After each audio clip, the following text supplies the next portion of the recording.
Assalamualaikum warahmatullahi wabarakatuh. Bismillahirrahmanirrahim. Alhamdulillah. Alhamdulillahilladzi hadana lil Islam wa akramana bil iman wa faddalana bil Qur'an. Allahumma shalli wa sallim wa barik ala nabiyyina Muhammadin sallallahu alaihi wasallam wa ala alihi wa ashabihil kiram amma ba'd. Para pecinta Al-Quran yang berbahagia, sahabat Asa, dimanapun Anda berada, bersyukur kepada Allah Subhanahu wa Ta'ala. Pada kesempatan kali ini kita kembali dipertemukan di program Pustaka Asa.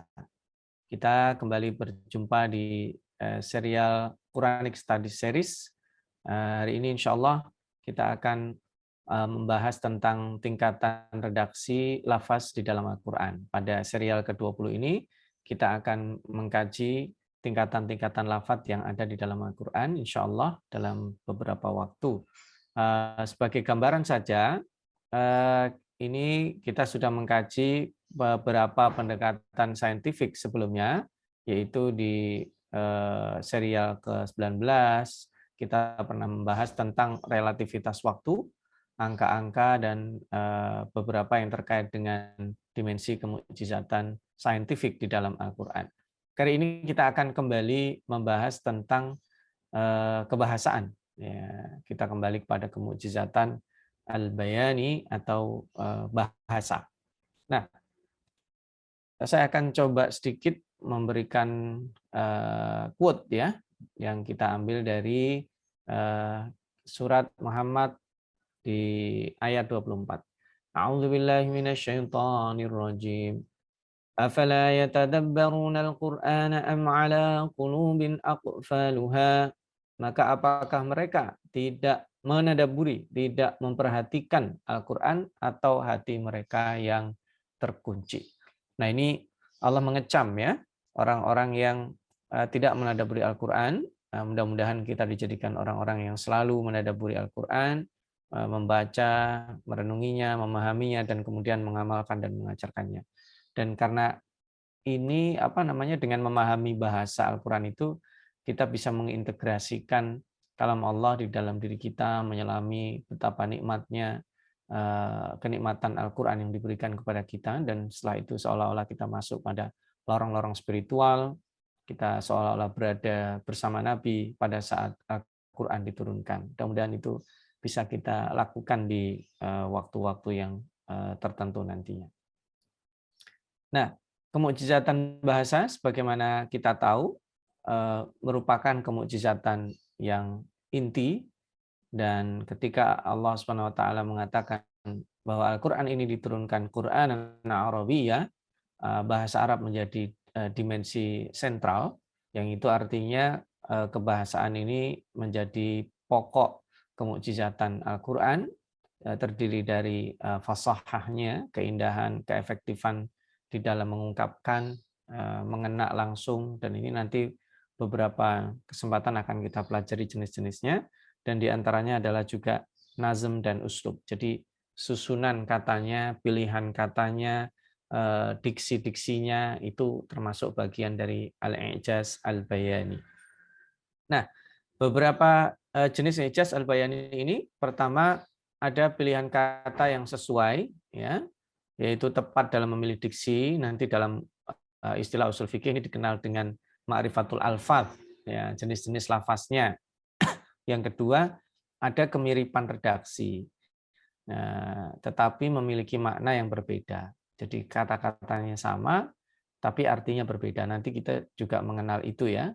Ada istilah sinonim, ada istilah homonim, ada istilah antonim, lawan kata, lalu kemudian ada pengulangan ya, seperti yang sangat terkenal fabi ayyi ala'i rabbikuma tukadziban, ini diulang sampai 31 kali, atau wailu yauma idzil lil mukadzibin dalam surat Al-Mursalat. Sahabat Asa, ini juga nanti kita akan coba membahas tentang kesesuaian nazm, atau mungkin diistilahkan saja ya, ini dalam fonologi ya, ilmu kebahasaan ada dikenal fonologi. Nanti bunyi akhir ayatnya seperti apa, itu juga ada pengaruhnya secara psikologis, secara keindahan bahasa ya. Lalu ada kesesuaian bilangan, ada gaya bahasa yang dipakai, lalu sehingga mudah dipahami dan tentunya ini adalah efektif. Nah, kita masuk pada tema kita pada kesempatan kali ini, yaitu membahas tentang tingkatan redaksi lafaznya, sahabat asa. Nah, terdapat beberapa kata atau lafaz di dalam Al-Quran dengan makna yang akar katanya sama, tetapi memiliki maksud berbeda. Nah, dikarenakan pengungkapan redaksinya yang berbeda atau bertingkat-tingkat. Ya, kalau di dalam bahasa Inggris ada baik, good, ya, kemudian lebih baik, better, dan ada sangat baik sekali atau paling baik, the best, ya. Maka dalam bahasa Arab juga demikian, ada yang hasan, ada yang ahsan, ya, ada yang baik, ada yang lebih baik lagi. Ya, ada yang biasa, ada yang superlatif. Nah, ini dikenal dengan dalam bahasa Arab disebut dengan sighat mubalaghah. Nah, ungkapan tersebut ini bukan hanya sekedar perbedaan redaksinya, tetapi ada makna dan maksud tersendiri, ya. Nah, ini kita akan coba lihat bahasa superlatif itu merupakan diksi atau mubalaghah yang digunakan di dalam Al-Quran, dimaksudkan untuk menumbuhkan kesan lebih, ditekankan pada kata-kata tertentu. Nah, kita bisa melihatnya pada contoh yang ada di bawah ini, nanti kita akan bahas. Ya, ada ghafirun, ada ghaffarun, dan ada ghafurun. Ya, ada zalimun, ada zallamun, dan ada zalumun.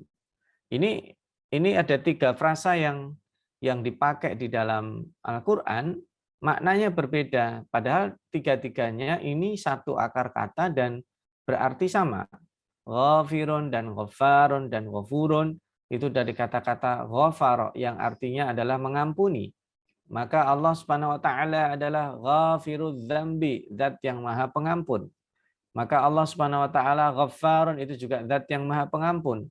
Allah Subhanahu wa taala adalah Ghafurun. Ini adalah juga zat yang Maha Pengampun. Tetapi tentu ini tingkatan yang berbeda. Ghafirun berbeda dengan Ghaffarun dan berbeda dengan Ghafurun.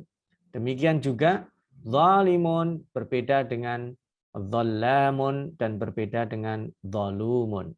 Ini ada 3 jenis yang dipakai. Memang selalu nanti tidak selalu seperti ini.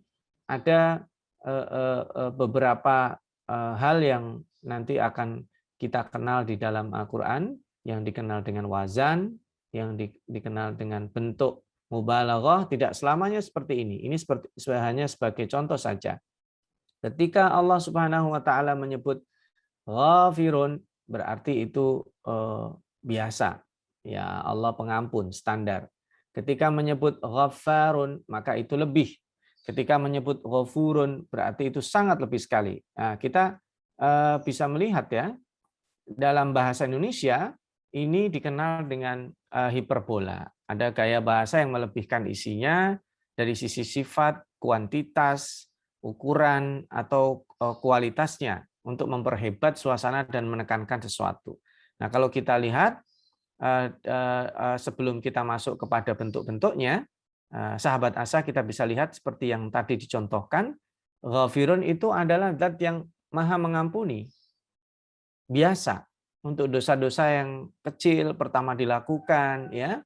Kemudian ada ketika ghaffarun berarti frasanya ini tingkatannya lebih dari itu. Ketika menyebut ghafurun berarti ini Allah Maha Pengampun, menyediakan dirinya untuk mengampuni dosa-dosa yang sangat besar sekali. Tapi defaultnya ketika seseorang melakukan dosa pertama kali, ghafirudz dzambi, maka Allah Subhanahu wa taala itu zat yang Maha mengampuni dosa yang biasa. Maka ketika orang melakukan dosa pertama kali, Allah kasih kesempatan dia untuk bertaubat. Nah, umumnya orang yang melakukan kesalahan dosa pertama kali tidak dibuka aibnya oleh Allah. Tapi kalau dia tidak bertaubat, baru biasanya Allah buka aibnya, dan itu setelah sekian kali kejadian. Dan Allah di dalam Al-Quran menyediakan dirinya sebagai zat yang ghafurun, yang Maha Mengampuni. dosa yang sudah menggunung. Sehingga ini membuat orang tidak frustasi, dia tidak putus asa. Karena Allah adalah zat yang memberi kesempatan untuk memperbaiki. Pada faktanya di dalam Al-Quran, sebagai padanannya, sifat manusia itu adalah zalimun, tetapi ada juga zalamun, ada juga zalumun. Tetapi yang paling banyak adalah zalimun. Nah ini berarti Allah menyediakan dosa yang paling banyak untuk diampuni, tetapi pada faktanya sesungguhnya manusia itu tidak melakukan itu. Tetapi peristiwa kezaliman biasa yang dilakukan terus-menerus berpotensi menjadi kezaliman yang sangat besar. Nah, sahabat Asa, seberapa besar kezaliman tersebut diampuni oleh Allah, tentu itu hak prerogatif Allah. Tetapi sebagai manusia, ketika kita melakukan kezaliman, yang kita ingat bukan hanya ghafiran, ghafaran, dan ghafurun. Allah memiliki siksa yang sangat banyak juga. Tetapi ada orang-orang tertentu yang dia sudah terjerembab di dalam kemaksiatan, dengan mengetahui sifat pengampun Allah, dia tidak akan putus asa. Lalu sahabat Asa, seperti apa bentuk-bentuk bahasa superlatif ini atau redaksi ini di dalam Al-Quran? Jangan kemana-mana sahabat Asa, kita akan lanjutkan setelah yang berikut ini.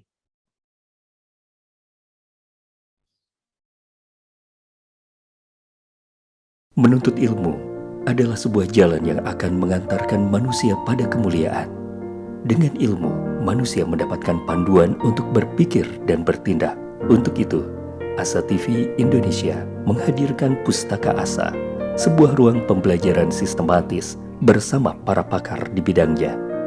Quranic Study Series, Quranic Life, Prophet Manner, dan berbagai bidang keilmuan yang dibahas dengan cara menyenangkan.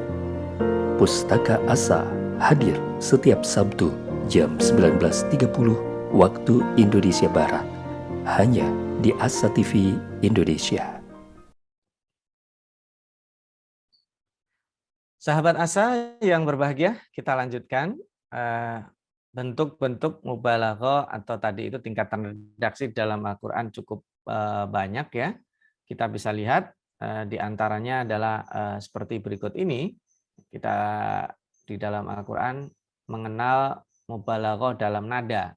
Jadi ada nada-nada yang itu sebenarnya adalah bentuk mubalaghah ya.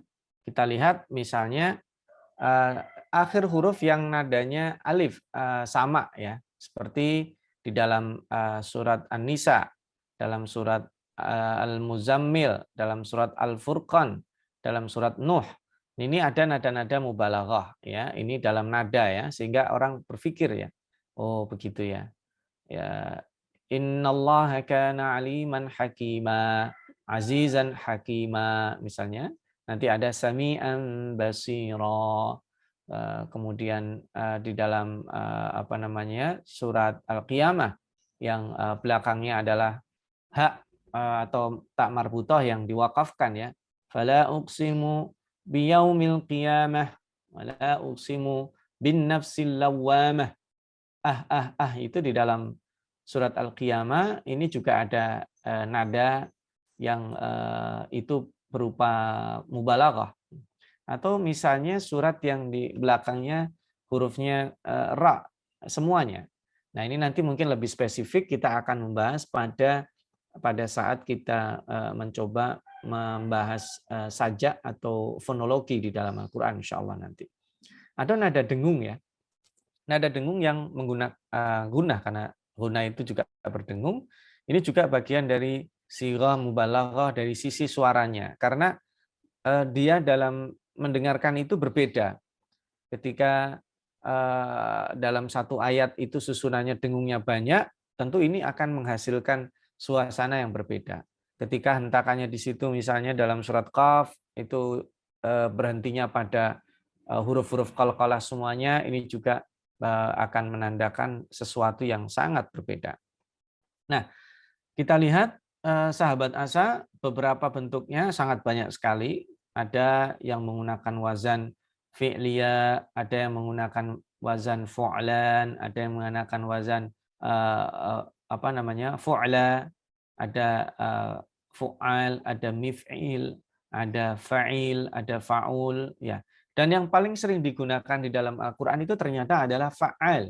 Seperti tadi, ghaffarun, allamul ghuyub, ghawwasun, dhallam, banna, sabbar, tawwab, qahhar, kaffar, qawwam, hammazin, khannas, masya, fattah, jabbar, halaf, razzaq, lawam, dan seterusnya. Ini menarik ya, bentuk-bentuk superlatif ini ada yang wazan yang seperti ini sehingga kita tahu misalnya contoh misalnya fi'liya itu kibria karena Allah menggunakan kata kibria berarti ini sombongnya bukan sombong biasa. Kadang ada orang nyombongin oh dia punya rumah lebih bagus itu sombong ya wajar. Tetapi ada jenis kesombongan lainnya yang sudah tidak wajar kesombongannya luar biasa gitu. Demikian juga kata fu'lan. Ini ada tufan, ada tughyan, ada juga kalau fa'lan ini ar-Rahman. Kalau tufan, tughyan ini masuknya contoh tughyan dan tufan. Tapi kalau ar-Rahman ini adalah fa'lan. Ini berbeda ya. Kalau ar-Rahman nanti kita akan kaji pada contohnya. Kalau ala wazni husna, maka ini bukan hanya sekedar kebaikan. Makanya Allah Subhanahu wa taala lilladzina ahsanu fi hadhil hayatid dunya, Allah yang memberikan balasan akan berikan husna pada orang-orang yang berbuat baik di dunia ini. Allah berikan al-husna. Ya, al-husna itu diartikan surga karena kebaikannya limitless. Tidak seperti yang dibayangkan orang. Lalu ada disebut kubar, itu ada kibria, ada kubar. Siddiq juga begitu. Abu Bakar as-Siddiq. Innahu kana siddiqan nabiyya. Maka siddiq itu bukan sekedar jujur, bukan berarti sungguh-sungguh, tapi lebih dari itu mengumpulkan frasa terbaiknya. Dia punya kredibilitas, maka siddiq itu adalah sifat kredibilitas seorang nabi dan juga orang yang mendekati derajat kenabian. Miskin juga gitu ya. Ini bukan sekedar orang yang tidak mampu, tetapi miskin ini ya susah lah posisi orangnya.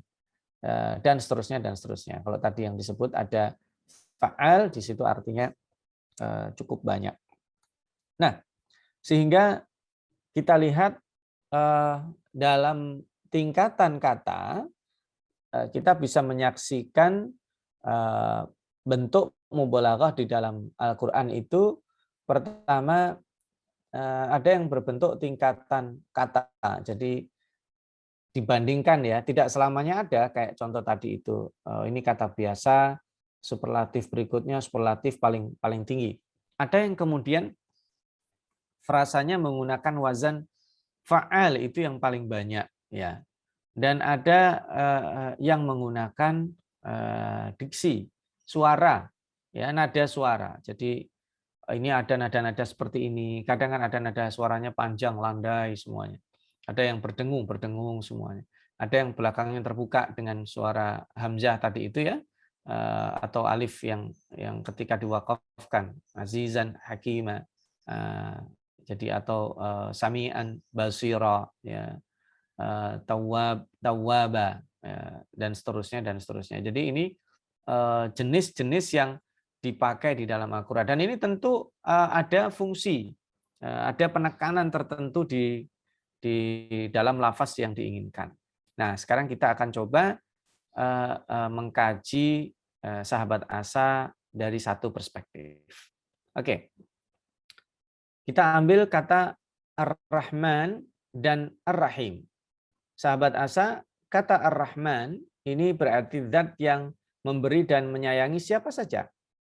Jadi tidak terpengaruh pada kondisi makhluknya. Dia bermaksiat atau taat kepada Allah, dan ini tidak bisa dipakai untuk makhluk. Jadi kalau dia adalah Rahman, nggak bisa. Karena yang bisa melakukan ini hanya Allah Subhanahu wa taala. Dan kata Ar-Rahman diulang di dalam Al-Qur'an sebanyak 64 kali. Dan para ulama sepakat ya, ini tidak boleh dipakai untuk menamakan atau memberikan sifat kepada selain Allah Subhanahu wa taala. Kenapa? Karena tidak bisa melakukan ini. Lihatlah orang-orang yang tidak mengenal Allah, atau orang-orang yang melawan Allah, atau orang-orang yang kafir kepada Allah. Dia tetap dikasih sarapan, diberikan fasilitas, bisa mengakses kesuksesan dan lain sebagainya. Karena Allah membuat sunatullah. Orang yang melakukan sunatullah itu umumnya bisa, ya. Tetapi juga kita lihat frasa Ar-Rahman ini berlaku untuk semuanya. Makhluk Allah, tidak hanya manusia, semuanya.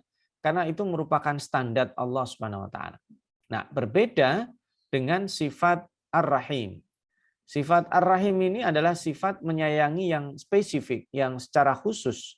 Jadi hanya menyayangi orang-orang yang beriman kepadanya. Maka rahmat yang diberikan adalah rahmat yang khusus. Orang yang bertaubat kepadanya. Nah, sifat ini memungkinkan untuk dipakai selain Allah. Nabi Muhammad disebut di dalam Al-Quran Raufun Rahim. Zat yang maha pengampun itu punya Allah, tetapi kalau untuk manusia bisa, dia adalah seorang yang penyayang, seorang yang lemah lembut, seorang yang dermawan, itu memungkinkan. Karena dilihat dari frasanya juga demikian, rahim ini diulang di dalam Al-Quran lebih banyak. Berarti Allah Subhanahu wa taala menjanjikan bagi orang-orang yang beriman kepadanya sesuatu yang sangat spesifik. Ya, yang ada di dalam surga yang digambarkan di dalam Al-Quran, kita sudah membahas pada nikmat, pada dimensi kemukjizatan visualisasi, yaitu kita visualkan surga seperti apa, itulah yang sangat luar biasa dijanjikan Allah Subhanahu wa taala. Nah, yang menarik, ada satu hal yang menarik sahabat Asa. Kadang dalam satu sifat itu digabungkan dengan sifat lain kalau di dalam akhir ayat ya tadi itu Sami'un Alim, ya, Sami'un Basir, ya, Azizun Hakim. Nah, ada pandangan yang sangat luar biasa ketika Allah Subhanahu wa taala menyebut didampingkan kata rahim itu dengan kata ghafur. Banyak sekali di dalam Al-Qur'an. Wallahu ghafurur rahim. Innahu kana ghafurar rahima. Wa kana Allahu ghafurar rahima. Jadi wallahu ghafurur rahim. Kenapa kata ghafur dengan kata rahim? Ini sangat spesial sekali. Kalau dari sisi jumlah kata ghafur sendiri diulang 91 kali ya. Memang tidak sama persis, tetapi kita lihat kalau digabung ghafurur rahim itu gabungannya diulang sebanyak 49 kali. Kenapa? Kata ghafur itu frasanya begini. Allah Subhanahu wa taala mengampuni dosa-dosa yang sangat-sangat besar sekali. Besar sekali diampuni oleh Allah. Dan setelah diampuni Allah tambah sayang. Dan itu biasanya sulit dilakukan oleh manusia. Kita kan kalau sama ada orang berbuat salah sama kita, itu dimaafkan aja udah maksimal. Nah, tapi kalau kita ingin mengikuti sifat Allah yang ini, setelah orang itu kita maafkan, orang itu kita muliakan, lebih disayangi. Ditanya, kamu udah makan belum? Kasih makan. Ketika dia mau pulang, oh ini ada uang saku. Tapi itu memang sulit, sahabat Asa. Jadi kalau kita orang buat salah biasa aja, maafkan bisa lah, oke lah. Tapi kalau salahnya besar, kesalahannya fatal, kadang kita mikir-mikir, kalau yang ini kayaknya sulit saya bisa maafkan. Nah, ketika kita bisa memaafkan itulah, kita menyediakan diri kita sebagai orang yang sanggup memaafkan kesalahan segede apapun. Dan setelah orang itu meminta maaf, kita maafkan, kemudian kita tambah sayang kepadanya, itulah yang disebut dengan rahim tadi itu. Maka Allah Subhanahu wa taala adalah zat yang menyediakan dirinya mengampuni dosa sebesar apapun dari hambanya, dan kalau itu dilakukan oleh manusia bertaubat, maka Allah akan meningkatkan rasa sayangnya kepadanya. Innahu kana ghafurar rahima. Wallahu ghafurur rahim. Nah, sahabat Asa, masih ada beberapa hal contoh yang bisa kita bahas, karena itu jangan kemana-mana dulu. Boleh silahkan sahabat Asa menikmati ubi rebusnya atau pisang atau snack-snack yang ada di rumah sambil ngeteh atau ngopi. Sejenak kita jeda, nanti kita lanjutkan insya Allah yang setelah yang berikut ini.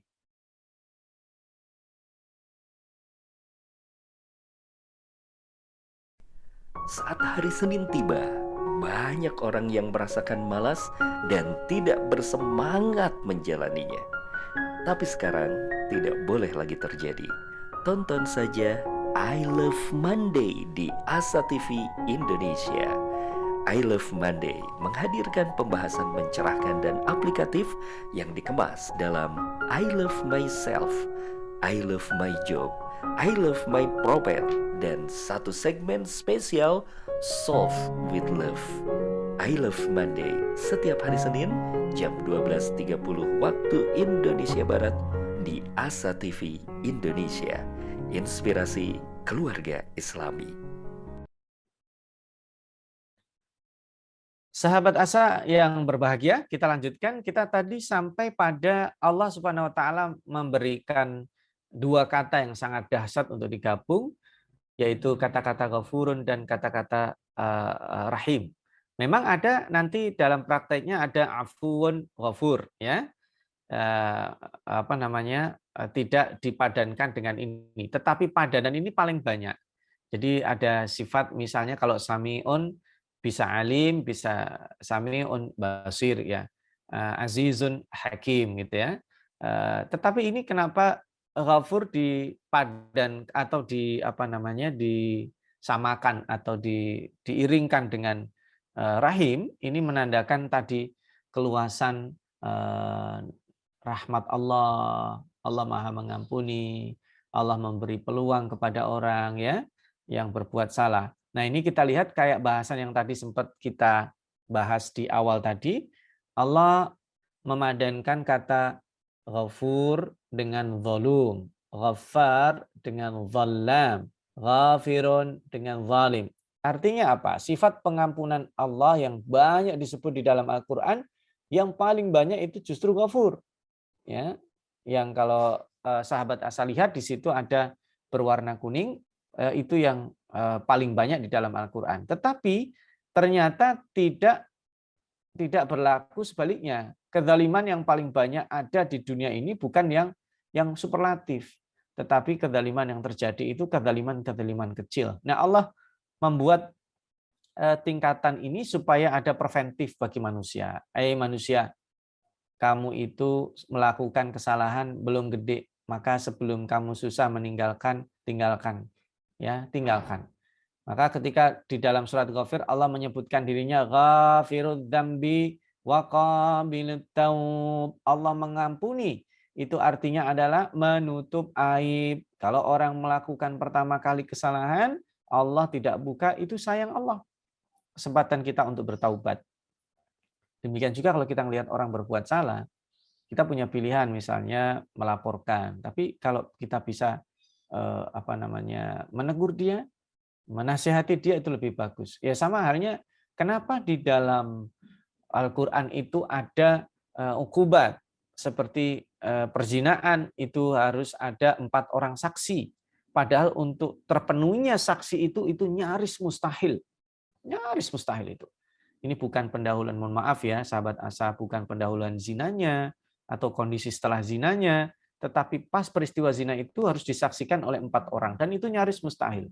Ini artinya apa? Kalau ada orang melihat itu, dia tidak meneruskan kepada delik hukum, tetapi kemudian dia peringatkan. Harapannya dia bisa bertaubat. Itulah Allah, Ghafir. Ketika menemui hambanya melakukan kesalahan, Ghafir, Allah Maha mengampuni, jangan kamu teruskan, aku tutup aib kamu. Subhanallah. Tetapi nanti manusia juga melakukan zalam. Jadi zalam lebih dari itu, ya. Allah juga Ghaffar, di sini dicegat, ada padanannya Ghaffar. Dan kalau kita lihat lagi nanti ada zulum, di sini ada padanannya Ghafur. Nah, sahabat Asa, sebenarnya kenapa sih Allah Subhanahu wa taala perlu membuat di dalam Al-Quran beberapa sigat mubalaghah atau bentuk superlatif di dalamnya? Kok tidak cukup saja langsung strik satu kata yang paling tinggi? Ya, nanti dalam permainan kata-kata, bukan permainan kata-kata, dalam penyebutan kata-kata, itu nanti juga ada yang kenapa single, kenapa jamak, kenapa dipluralkan lagi, ya. Nah, itu ada maksudnya. Nah, di antara maksud itu adalah kenapa Allah melebihkan ini? Satu, Allah ingin memberi harapan yang baik bagi setiap hambanya agar tidak berputus asa. Jadi luar biasa. Allah Subhanahu wa taala tidak ingin hambanya terseret dalam keputusasaan, ya. Lalu kemudian yang kedua, ini ada memberi efek dahsyat ketika menyampaikan sebuah ancaman atau peringatan supaya orang itu lebih aware. Dan yang ketiga, ini sekaligus menunjukkan kedalaman bahasa, kemukjizatan di dalam Al-Qur'an di dalam memilih kata-kata. Artinya ini kata-kata ini tidak biasa, ada tingkatannya. Yang keempat, ini juga sekaligus membuktikan otentisitas keaslian sumber Al-Qur'an. Ini sumbernya dari Allah, tidak ada campur tangan makhluk selain Allah, baik malaikat Jibril yang membawa Al-Qur'an ataupun penerima pertama, nah itu Nabi Muhammad SAW. Sudah begitu Nabi Muhammad itu kan sifatnya diberikan, diterangkan di dalam Al-Qur'an, di dalam hadis sebagai orang yang ummi, orang yang buta aksara, yang tidak memahami baca dan tulis, sehingga pada saat menerima Al-Qur'an itu sudah given. Pada saat given itu tidak ada campur tangan, tidak ada bahwa redaksi itu adalah pilihan, tetapi ini sudah diberikan oleh Allah Subhanahu wa taala dan tinggal mereduksi saja. Kita mereduksi dari bahasa itu. Artinya begini, Allah Subhanahu wa taala sudah memberikan pilihannya. Kemudian manusia yang melakukan reduksi itu dia tidak melek. Kayak misalnya orang-orang Arab, Al-Walid bin Mughirah mengakui dan tidak ada campur tangan manusia.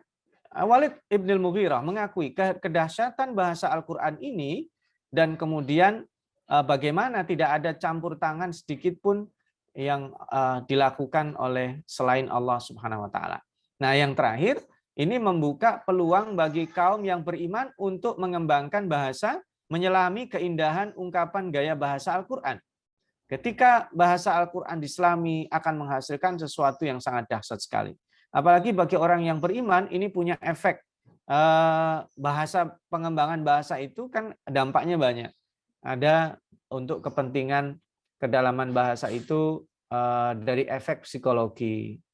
Kita saja di dalam bahasa keseharian berbicara dengan orang tua tentu berbeda berbicara dengan orang yang sebaya. Bahkan kalau di Jawa atau mungkin di Sunda juga ada levelisasi tingkatan bahasa tersebut, ya. Bahasa makan misalnya, ketika menyampaikan kepada orang yang lebih tinggi mempersilahkan makan tentu berbeda dengan teman sebaya. Ayo makan yuk, makan biasa. Tapi kalau sekalipun itu tutur seperti itu dalam bahasa Indonesia itu biasa, itu ketika digunakan untuk orang yang lebih tinggi, maka akan sangat berbeda ketika digunakan orang yang tidak selevel. Nah, ini bukan berarti Allah ingin melevelkan, tetapi itu frasanya lebih dahsyat. Kalau kita beriman kepada Al-Qur'an, frasa tingkatan yang berbeda-beda tadi itu akan ada hasilnya. Kalau kita paham, Masya Allah, indah sekali, ya.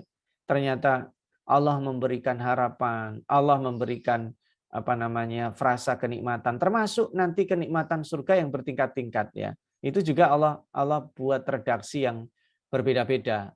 Di dalam Al-Qur'an disebutkan darajat, ya, bahwa di dalam surga juga ada darajat, frasanya juga supaya terasa sehingga orang merasa, oh, perbuatan saya akan dapat reward yang tidak sama dengan orang lain. Di situ ada frasa fastabiqul khairat, berlomba dalam kebaikan, karena rewardnya pun tidak sama. Demikian juga jenis kezaliman dan kesalahan dilakukan orang, itu juga tidak sama. Dan ini semuanya bermuara kepada Allah Subhanahu wa taala sebagai zat yang punya satu-satunya hak prerogatif terhadap kalamnya sehingga tidak melibatkan orang lain. Ini asli, otentik dari Allah Subhanahu wa taala. Nah, sahabat Asa, apa yang bisa kita ambil pelajaran dari tiga komponen atau lebih dari tiga, tadi ada empat jenis yang kita bahas mubalaghah pada kesempatan kali ini. Nah, ini ada sebagai takeaway lesson terakhir sebelum kita melanjutkan kegiatan yang lain. Ada takeaway lesson yang kita ambil dari Ijaz Al-Bayani di dalam Al-Quran. Yang pertama, tingkatan redaksi ini memberikan isyarat, menandakan bahwa kemukjizatan bahasa Al-Quran itu sangat luar biasa. Yang kedua, tingkatan redaksi yang disebut di dalam Al-Quran ini sifatnya tematik. Tematik. Jadi pada tema tertentu itu ada tingkatan yang berbeda. Misalnya tema pengampunan Allah. Pengampunan Allah pun beda-beda. Allah itu ghafirun, Allah itu ghafarun, Allah itu ghafurun. Tingkatan kezaliman juga demikian, ada disebut dengan zalim, ada zalam, dan ada zalumun. Dalam doanya Nabi Musa alaihissalam meminta kepada Allah, Rabbana la taj'alna fitnatan lil qaumidz zalimin. Nah, ini fitnah lil qaumidz zalimin. Sekalipun yang disebut zalim, maka kezaliman itu sendiri pun nanti frasanya berbeda-beda. Dan arti dari fitnah, jangan sampai kita menjadi orang yang dikorbankan. Jadi menjadi korban kezaliman itu juga jangan. Menjadi pendukung kezaliman juga jangan. Menjadi pelaku kezaliman juga jangan. Menjadi orang yang mendiamkan kezaliman juga jangan. Jadi ini ada tingkatan itu menghadirkan tekanan-tekanan tematik ya. Perbuatan ada yang bukan bentuk satu akar kata, tetapi Allah beda ketika menyebut kejahatan sebagai fasiqin, sebagai zalimin, sebagai kafirin, dan ada juga mujrimin. Ini frasa yang berbeda. Dan itu mungkin penggunaan pilihan kata ya, yang arti berdekatan tapi kata-katanya lain, itu nanti kita akan bahas pada kesempatan yang lain. Nah, bentuk-bentuk tingkatan lafaz atau mubalaghah ini menunjukkan kekuatan frasa yang dipilih dan redaksi Al-Quran.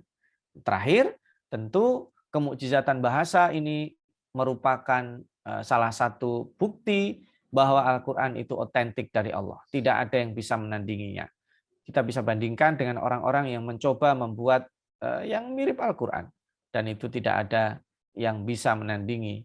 Apalagi kalau sudah berbicara tentang pilihan kata, diksi, atau frasa yang dipilih oleh Allah SWT dalam mengungkapkan, maka itu tidak akan ada yang bisa menandinginya. Ya sahabat Asa, mudah-mudahan bahasan kita kesempatan kali ini terkait dengan